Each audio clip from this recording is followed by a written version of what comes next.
Olá, paz seja convosco, galera da jornada Causas Impossíveis, impossíveis para mim, possíveis para Deus. Ontem acabaram os 21 dias de jornada. Entretanto, como eu estou atrasada nos vídeos, eu vou seguir gravando os vídeos para a gente concluir o aprendizado de Atos e o início de Romanos. Em outra jornada a gente já comentou sobre Romanos, mas agora é sobre uma outra ótica, né, das causas impossíveis. Vamos então para Atos 27.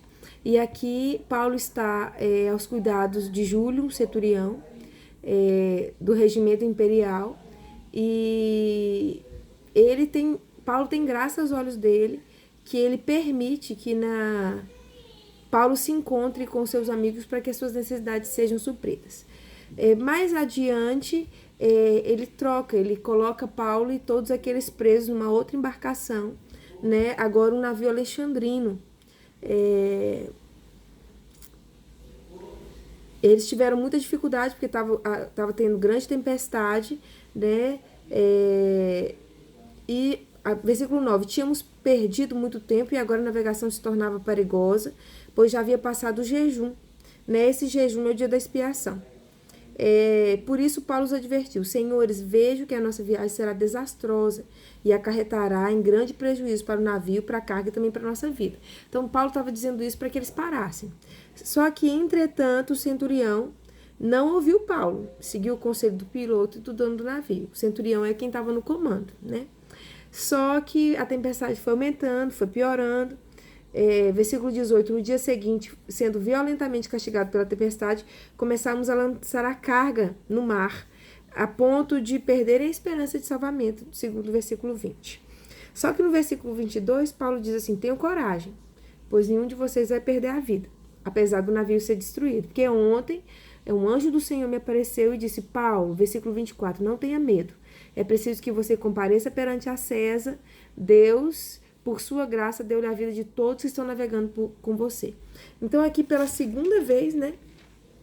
Tem um outro momento. Não, aqui é a primeira, depois tem uma outra. Por causa de Paulo, eles estavam sendo privados, né? A vida deles estava sendo poupada. Na 14ª noite, ainda estávamos sendo levados de um lado para o outro no mar Adriático, quando por volta da meia-noite os marinheiros imaginavam que estávamos próximos à terra, né? E eles continuaram. Versículo 35, tendo dito isso, tomou o pão e deu graças, porque Paulo incentivou ele: vamos comer, porque está todo mundo fraco, né? Estavam a bordo 276 pessoas.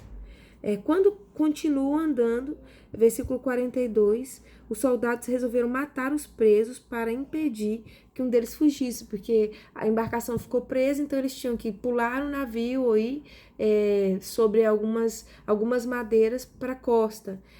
Só que o centurião queria poupar a vida de Paulo. Então esse outro centurião já estava afeiçoado por Paulo, já tinha uma graça no coração dele imposta por Deus para que a vida deles fosse poupada. Então aqui é a segunda vez as pessoas são salvas por causa de Paulo.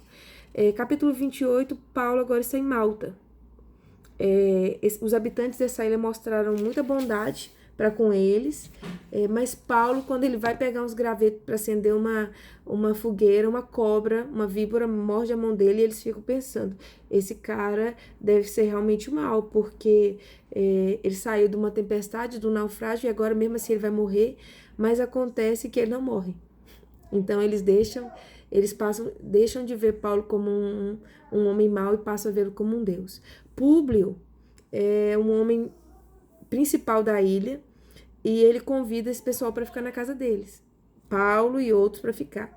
O pai dele estava doente. Paulo, quando o viu, impôs as mãos e o curou. E em troca disso, muito satisfeito, eles fornecem suprimentos para Paulo. Então eles chegam a Roma, passados 3 meses, eles embarcam no navio, passados 3 meses eles embarcam no navio e vão para Roma. Quando chegaram a Roma, Paulo recebeu permissão para morar por conta própria sob custódia de um soldado. Então aqui foi muito interessante porque Paulo pregava de noite e sempre tinha um soldado preso a ele. Então esse soldado era obrigado a ouvir ele pregar, ver ele curar, ver ele fazer milagre, né? E aí vamos ver aqui. Paulo disse a alguns judeus, eu quero que vocês, os judeus falam, a gente quer ouvir vocês, porque ninguém falou nem mal nem bem de vocês. Então Paulo chega em Roma e aquelas notícias dos judeus de Jerusalém não chegaram a esse povo, tá? E Paulo começa a pregar, e ele vai pregando, só que no versículo 26 ele diz assim, ainda que estejam sempre ouvindo, vocês nunca entenderão. Ainda que estejam sempre vendo, jamais perceberão. Pois o coração deste povo se tornou insensível. De má vontade ouviram com os ouvidos e fecharam os olhos. Se assim não fosse, poderiam ver com os olhos e ouvir com os ouvidos, entender com o coração e converter-se. E eu os curaria. Tem gente hoje assim, né? Paulo pregou para esse pessoal e ele disse, infelizmente tem gente assim. E tem gente assim nas igrejas, tem gente assim fora das igrejas, gente que vai ouvir e não vai se arrepender, vai ouvir, às vezes nem vai entrar, vai passar de um lado para o outro, porque a pessoa não vai se sensibilizar. Passaram 2 anos inteiros, Paulo permaneceu na casa que havia alugado e recebia todos e pregava o evangelho livremente. Então a gente vai precisar entender a importância da pregação, mas que não são todos que vão dar ouvidos. Amém? Senhor, nós unimos a nossa fé e selamos hoje mais uma oração em prol das nossas causas.